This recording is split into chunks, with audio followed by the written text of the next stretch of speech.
नमस्कार। मकालु टेलिभिजन हेरेर बस्नुभएका सम्पूर्ण अभिभावक वर्गहरू साथै कक्षा 10 मा अध्ययनरत विद्यार्थी भाइ बहिनीहरूलाई मकालु टेलिभिजनबाट प्रसारित विराटनगर दूर शिक्षामा म स्वागत गर्दछु। म विज्ञान शिक्षक रामप्रसाद गुरागाई। सधैँ जस्तै आज कक्षा 10 को केमिस्ट्री रसायन शास्त्र अन्तर्गतको क्लासिफिकेसन अफ एलिमेन्ट्स भन्ने टपिक लिएर उपस्थित भएको छु।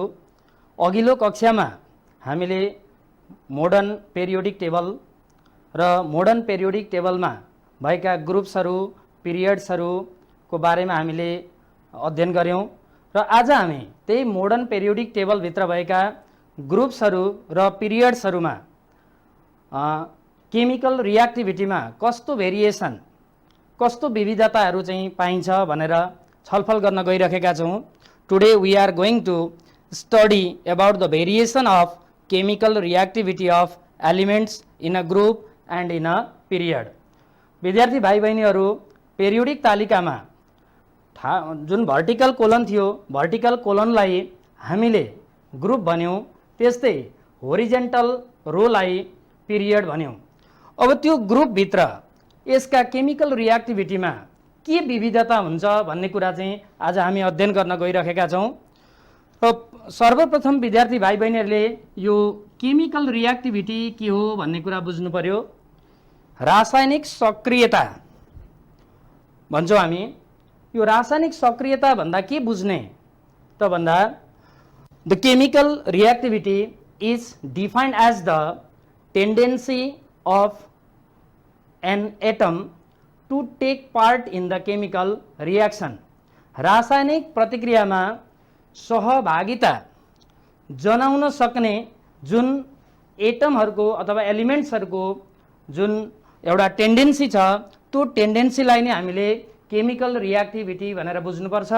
र यो केमिकल रियाक्टिभिटी मुख्यतया भ्यालेन्स इलेक्ट्रोन र एटोमिक साइजमा भर पर्दछ। विद्यार्थी भाइ बहिनीहरू फेरि पनि मैले यसलाई रिमाइन्ड गराएँ। यो केमिकल रियाक्टिभिटी जसलाई हामी रासायनिक सक्रियता भन्छौँ यो दुईटा मुख्य कुरामा डिपेन्ड गर्दो रहेछ। एउटा भ्यालेन्स इलेक्ट्रोन र अर्को भनेको atomic size. The chemical reactivity of element depends on valence electrons and atomic size. भनेको भ्यालेन्स इलेक्ट्रोन कतिवटा छ त्यसको आधारमा र एटोमिक साइजको आधारमा हामीले यसको केमिकल रियाक्टिभिटीलाई एक्सप्लेन गर्नुपर्छ, जस्टिफाई गर्नुपर्छ। जस्तो भाइ बहिनीहरू यो ग्रुपमा र पिरियडमा यिनीहरूको भेरिएसन कस्तो हुन्छ, सक्रियतामा के फरक पर्दो रहेछ त्यो कुरा हामी बुझ्न गइरहेका छौँ। र यो बुझ्ने क्रममा हामीले पहिले ग्रुप्समा कस्तो विविधता हुँदो रहेछ भन्ने कुरा बुझौँ। इन मेटल्स इन ग्रुप्स, हामी पहिले ग्रुप्सको बारेमा अध्ययन गर्न गइरहेका छौँ। अब यो ग्रुप्समा पनि हामी एउटा मेटालिक ग्रुप्स र अर्को नन मेटालिक ग्रुप्स भनेर दुई खालको ग्रुप्सका इक्जाम्पलहरू लियौँ यहाँ। अब मेटालिक ग्रुप्सहरूमा मैले उदाहरणको लागि यो लिथियम, सोडियम, पोटासियम, त्यस्तै गरेर यहाँ यो ग्रुपभित्र चाहिँ lithium, sodium, potassium, rubidium, caesium, फ्रान्सियम पर्छन्। त्यस्तै लिथियमको माथि यहाँ हाइड्रोजन पर्छ भने मैले यो एउटा उदाहरणको लागि चाहिँ मैले लिथियम, सोडियम र पोटासियम एउटा ग्रुप लिएँ मैले। यो ग्रुपमा यसको इलेक्ट्रोन विन्यास हेरौँ। अब यो लिथियमको केसमा यसलाई इलेक्ट्रोन विन्यास गर्दा 2,1 यसको एटोमिक नम्बर 3 भएकोले गर्दा यसको इलेक्ट्रोन विन्यास इलेक्ट्रोनिक कन्फिगरेसन 2,1 भयो। सोडियमको लागि इलेक्ट्रोन विन्यास 2,8,1 भयो। त्यस्तै गरेर पोटासियमको लागि 2,8,1 भयो। अब यसले के प्रश्न देखायो भने लिथियममा 2वटा सेल छन्, सोडियममा 3वटा सेल छन्, पोटासियममा पनि 3वटा सेल। पोटासियममा 2,8,1 पोटासियमको एटोमिक नम्बर 19 हो, त्यसैले 8 to 10 8 18 and 1 19 यो यसको इलेक्ट्रोन विन्यास हो। अब यसमा के देखिन्छ भन्दा भ्यालेन्स इलेक्ट्रोन लिथियममा पनि एउटा छ, सोडियममा पनि एउटा छ, पोटासियममा पनि भ्यालेन्स इलेक्ट्रोन एउटा छ।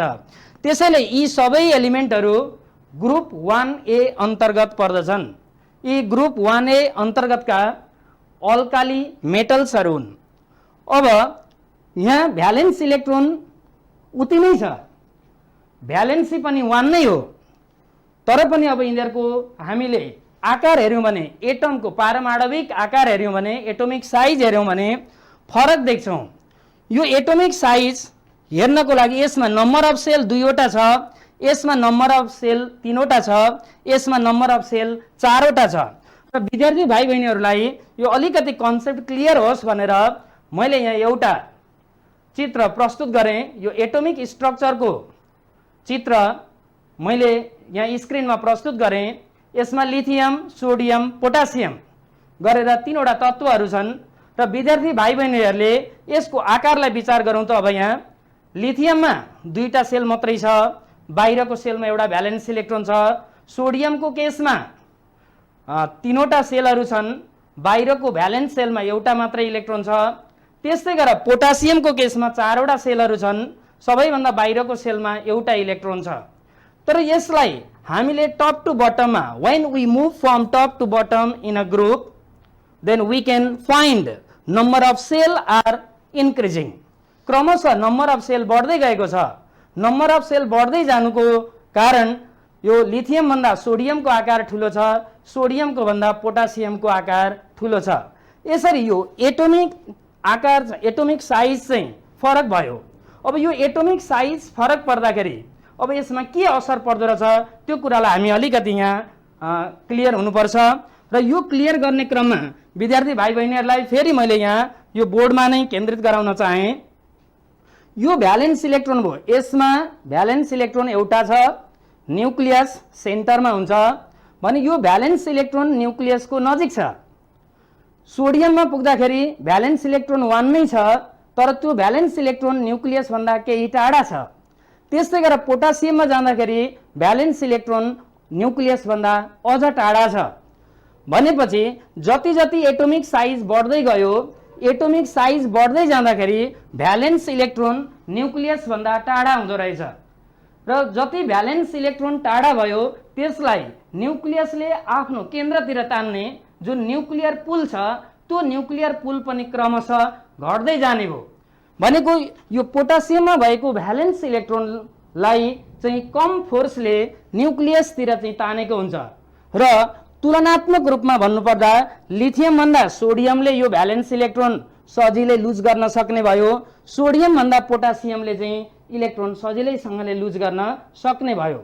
भनेको अर्थ यो 3वटा मध्येमा सबैभन्दा छिटो र सजिलैसँग इलेक्ट्रोन लुज गर्ने भनेको पोटासियम भयो। त्यसैले लिथियम, सोडियम र पोटासियममा हामी पोटासियमलाई बढी सक्रिय तत्व अथवा परमाणु भनेर हामी यसलाई बुझ्ने गर्दछौं। त विद्यार्थी भाइ बहिनीहरू अब यिनीहरू चाहिँ मेटल हुन्। यी लिथियम, सोडियम, पोटासियमहरू मेटल हुन्। किन मेटल भए भन्दा यिनीहरूको टेन्डेन्सी इलेक्ट्रोन लुज गर्ने हो। जुन जुन एलिमेन्टहरूको टेन्डेन्सी इलेक्ट्रोन लुज गर्ने छ तिनीहरूले इलेक्ट्रोपोजिटिभ चार्ज डेभलप गर्ने हुँदा यिनीहरूलाई हामी मेटल्स भन्छौं। त भाइ बहिनीहरू अब यहाँ हामीले एन्सर लेख्नुपर्ने हुन्छ लिथियम सोडियम पोटासियममा कुन चाहिँ बढी सक्रियता हो, विच इज मोर रियाक्टिभ भन्नु भने हामीले पोटासियम इज मोर रियाक्टिभ भन्नु पर्यो। त भाइ बहिनीहरू यहाँ रिजन के रहेछ त भन्दा potassium is more reactive, potassium is more reactive because potassium is more reactive because what is the reason? अब यसको रिजन हामीले लेख्नु पर्दाखेरि पोटासियम चाहिँ बढी रियाक्टिभ हुनुको कारण के रहेछ भन्दा एउटा एटोमिक साइज इन्क्रिज भएको रहेछ। नम्बर 1 मा मैले यहाँ माथि लेखेँ, number 1 atomic size increases on moving from top to bottom, atomic size increases. Number 2 distance of valence electrons from the nucleus increases. Nucleus देखि भ्यालेन्स इलेक्ट्रोन सम्मको डिस्टेन्स बढ्दो रहेछ।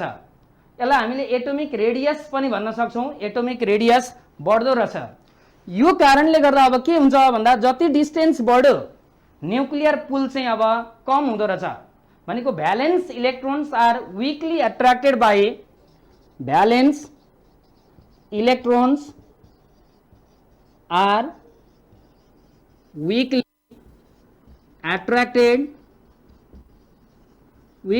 attracted by nuclear pull। भनेको जुन भ्यालेन्स इलेक्ट्रोनहरु बाहिरको सेलमा छ तिनीहरुलाई चाहिँ कम फोर्सले चाहिँ न्यूक्लियसतिर तानेको हुँदो रहेछ, जसले गर्दा यो जति तल गयो कुनै ग्रुपमा जति हामी तल जान्छौं जति तल गयो त्यति त्यसले इलेक्ट्रोन लुज गर्ने टेन्डेन्सी चाहिँ बढ्दै गयो। त्यसैले फोर्थमा हामी के लेख्छौं भन्दा the atom can lose the valence electron quickly or readily। यसरी हेर भाइ बहिनी हो, यो पोटासियम इज मोर रियाक्टिभ। यो तीनवटा मध्ये लिथियम सोडियम र पोटासियममा कुन रियाक्टिभ भन्दा हामीले पोटासियमलाई रियाक्टिभ भन्नु पर्यो। कारण के रहेछ भन्दा atomic size increases on moving from top to bottom, distance of valence electrons from the nucleus increases, valence electrons are weakly attracted by nuclear pull, the atom can lose the valence electron quickly। Due to these reasons the potassium is more reactive than sodium and lithium। तो भाइ बहिनीहरु परीक्षामा कुन तत्व कम सक्रिय छ भनेर पनि परीक्षामा सोध्न सक्छ। which is the least reactive भन्नु भने हामीले लिथियमलाई प्रायोरिटी दिनुपर्ने हुन्छ, किनभने लिथियमको चाहिँ साइज सानो छ। साइज सानो भएपछि भ्यालेन्स इलेक्ट्रोन पनि न्यूक्लियसको नजिक हुन्छ, भ्यालेन्स इलेक्ट्रोनको नजिक न्यूक्लियस भयो भने न्यूक्लियर पुल पनि बढी हुन्छ। न्यूक्लियर पुल बढी भएको कारणले गर्दा यसले सजिलैसँग इलेक्ट्रोन लुज गर्न सक्दैन, जसरी सोडियम र पोटासियमले गर्छ त्यति सजिलै गर्न सक्दैन। त्यस कारणले गर्दा लिथियम लेस रियाक्टिभ भनेर बुझ्नु पर्यो। यसरी यो एउटा मैले उदाहरणको लागि लिथियम सोडियम पोटासियम जुन फर्स्ट ए ग्रुप भित्र पर्छ मैले यसको एउटा एक्जाम्पल दिएँ। त्यस्तै गरी हामीले नन मेटलको पनि एउटा एक्जाम्पल लिन सक्छौं। नन मेटलको एक्जाम्पल लिँदा फ्लोरिन क्लोरिन ब्रोमिन यो 7A ग्रुपमा पर्छ। यसको ग्रुप चाहिँ कुन ग्रुप हो भन्दा यो 7A ग्रुपमा पर्छ। Fluorine chlorine bromine elements are belonging to group 7A। किन 7A मा पर्यो भन्दा यसको इलेक्ट्रोनिक कन्फिगरेसनबाट प्रश्न हुन्छ। यो फ्लोरिनको केसमा इलेक्ट्रोनिक कन्फिगरेसन 2,7, क्लोरिनको केसमा 2,8,7, ब्रोमिनको केसमा 2,8,18,7। तो विद्यार्थी भाइ बहिनीहरु यहाँ पनि हेरौं भ्यालेन्स इलेक्ट्रोन कतिवटा छ भन्दा प्रत्येकमा 7वटा नै छ। भ्यालेन्स इलेक्ट्रोन 7वटा नै छ, तर नम्बर अफ सेल फरक पर्दै गयो।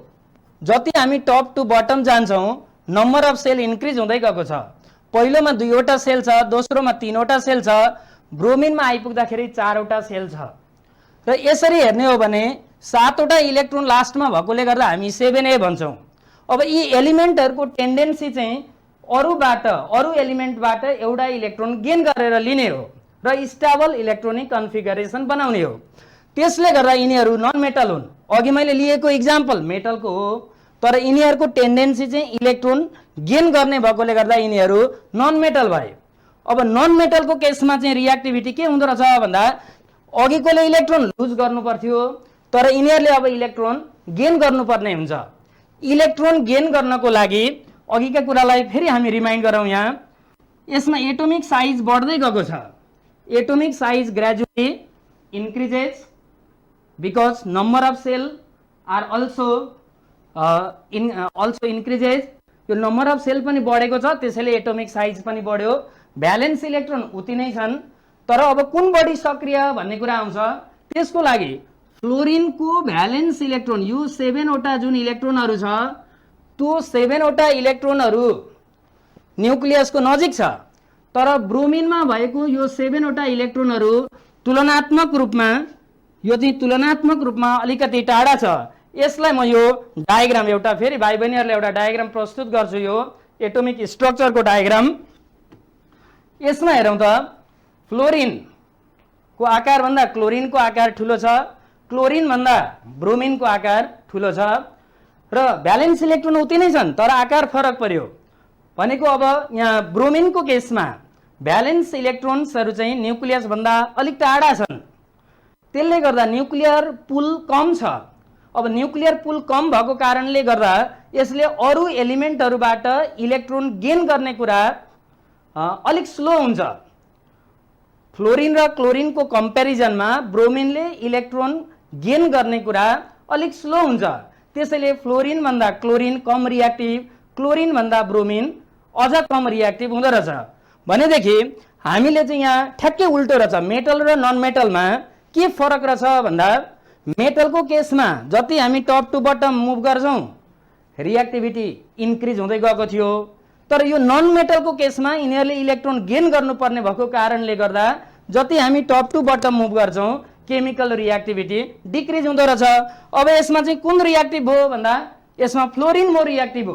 अघि यहाँ लिथियम लेस रिएक्टिभ, यसमा लिथियम लेस रिएक्टिभ थियो, पोटासियम मोर रिएक्टिभ थियो।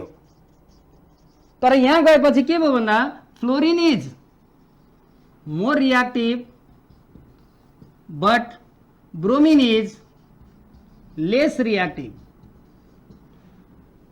त अब यसको रिजन के होला त भाइ बहिनीहरू, त्यसलाई पनि विचार गर्नु पर्यो, हामीले लेख्नुपर्छ यसलाई पनि। यो जति हामी टप टु बटम मुभ गर्दै जान्छौँ यहाँ केमिकल रिएक्टिभिटी डिक्रिज हुँदै गयो। भनेको फ्लोरिन मोर रिएक्टिभ हो। यहाँ fluorine is more reactive,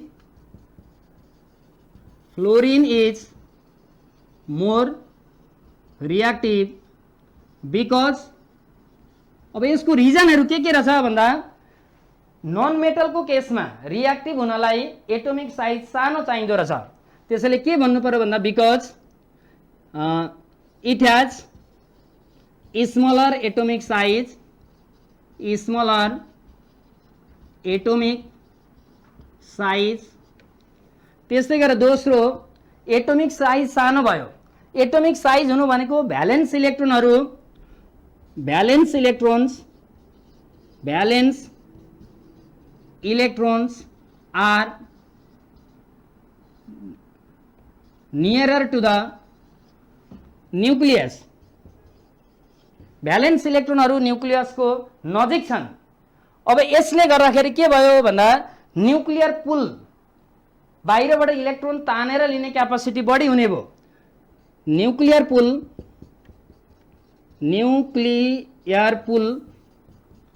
on valence electron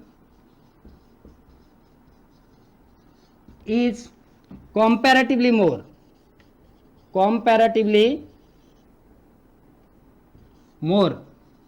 अब यसले गर्दा अब के भयो भन्दा यसले इलेक्ट्रोन इजिली गेन गर्ने भयो। So it can gain 1 electron quickly or readily. That's why fluorine is more reactive. यसरी विद्यार्थी भाइ बहिनीहरू मोडर्न पेरियोडिक तालिकामा मेटालिक ग्रुपहरुमा जति हामी टप टु बटम जाँदो रहेछौं यसको केमिकल रिएक्टिभिटी इन्क्रिज हुँदै जाँदो रहेछ भने नन मेटल्सको ग्रुपमा जति हामी टप टु बटम मुभ हुँदै जान्छौं यसको केमिकल रिएक्टिभिटी डिक्रिज हुँदै जाँदो रहेछ भन्ने कुरा विद्यार्थी भाइ बहिनीहरूले बुझ्नु पर्यो। अब यस्तै गरी अब क्वेशन एराइज हुन्छ त्यसमै पिरियडमा के हुन्छ त? अब हामी पिरियडतिरको पनि केही कुराहरू हेरौं। पिरियडतिर जाँदा जस्तो एउटा इक्जाम्पलको लागि इन पिरियडमा पनि एउटा मेटलको साइडमा पनि हामी हेर्न सक्छौं नन मेटलको साइडमा पनि हामी हेर्न सक्छौं। इन मेटल्स हामी मेटल्सहरुको केसमा हेरौं जस्तो इक्जाम्पलको लागि सोडियम म्याग्नेशियम एल्युमिनियम यो सोडियम म्याग्नेशियम र एल्युमिनियम तीनटालाई हामी हेरौं। यहाँ यो सोडियमको इलेक्ट्रोनिक कन्फिगरेसन 2,1 म्याग्नेशियमको इलेक्ट्रोनिक कन्फिगरेसन 2,8,2 एल्युमिनियमको इलेक्ट्रोनिक कन्फिगरेसन 2,8,3 यसरी यो इलेक्ट्रोन विन्यास लेख्यौं। अब यो इलेक्ट्रोन विन्यासले के देखायो भन्दा सोडियम भनेको 1A ग्रुपको हो म्याग्नेशियम भनेको 2A ग्रुपको हो एल्युमिनियम भनेको 3A ग्रुपको हो। यसरी ग्रुप अलग अलग हुने तर पिरियड चाहिँ यो एउटै पिरियडमा पर्यो। सोडियम म्याग्नेशियम र एल्युमिनियम भनेको एउटै पिरियडमा पर्यो किनभने यिनीहरुमा नम्बर अफ यहाँ 2 8,1 सोडियमको 11 हो एटोमिक नम्बर सोडियमको 11 हुने हुँदा 2,8,1 तीनवटा सेल यहाँ पनि तीनवटा सेल यहाँ पनि तीनवटा सेल। अब त्यसैले गर्दाखेरि अब यहाँ के हेर्नु पर्यो भने नम्बर अफ सेल उति नै छ नम्बर अफ सेल उति नै छ। अब कुन बढी सक्रिय भन्ने कुरा आउँछ। अब यो सक्रियतालाई हामीले एनालाइसिस गर्नुपर्दा हामी दुई तरिकाबाट हेर्छौं। पहिले यहाँ हेरौं त विद्यार्थी भाइ बहिनीहरू यसमा भ्यालेन्स इलेक्ट्रोन कतिवटा छ भन्दा एउटा छ। यहाँ भ्यालेन्स इलेक्ट्रोन कतिवटा छ भन्दा दुईवटा छ। यहाँ भ्यालेन्स इलेक्ट्रोन कतिवटा छ भन्दा तीनवटा छ। र यिनीहरुले स्टेबल इलेक्ट्रोनिक कन्फिगरेसन बनाउनको लागि सोडियमले एउटा इलेक्ट्रोन लुज गरेर इलेक्ट्रोपोजिटिभ चार्ज बनाउनु पर्छ। म्याग्नेशियमले दुईवटा इलेक्ट्रोन लुज गरेर बाइभ्यालेन्ट क्याट आयोन बन्छ। एल्युमिनियमले तीनवटा इलेक्ट्रोनहरु लुज गरेर ट्राइभ्यालेन्ट क्याट आयोन बन्छ। त्यसैले यसले एउटा इलेक्ट्रोन लुज गर्नु पर्यो यसले दुईटा लुज गर्नु पर्यो यसले तीनटा लुज गर्नु पर्यो।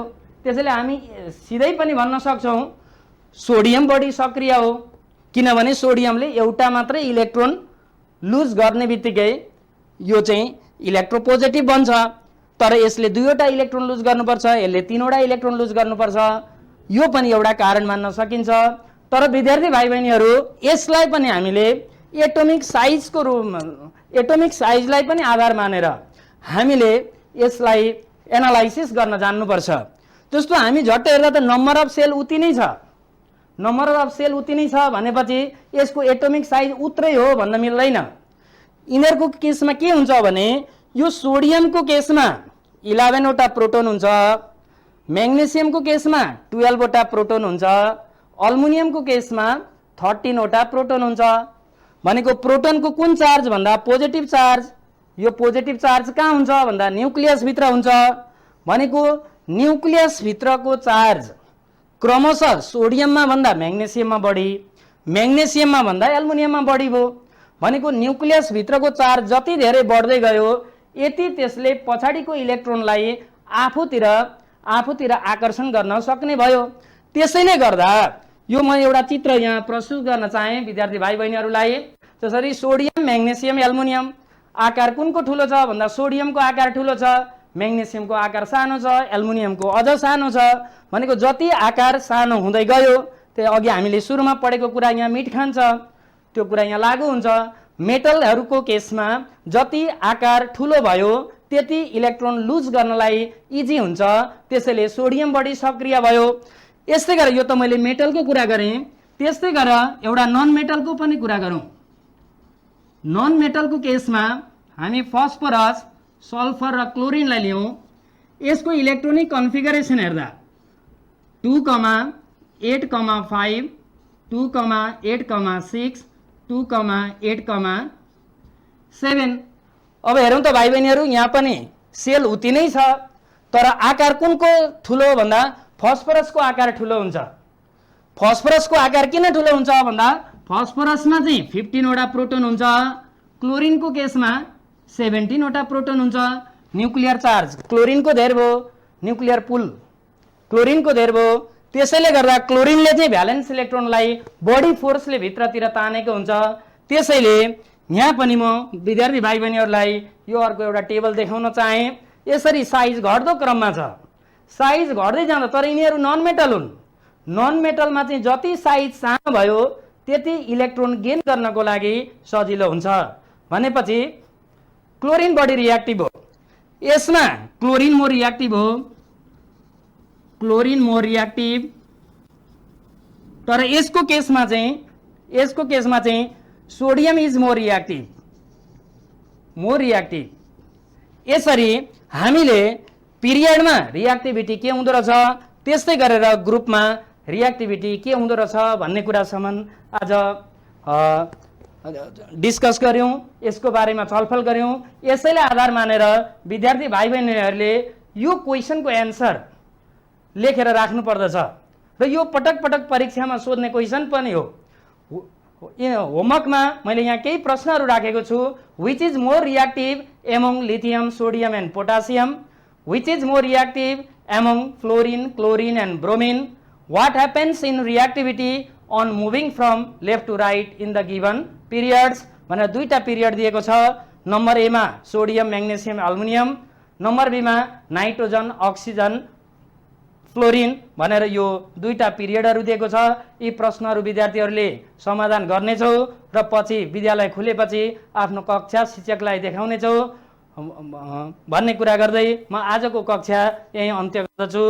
नमस्ते।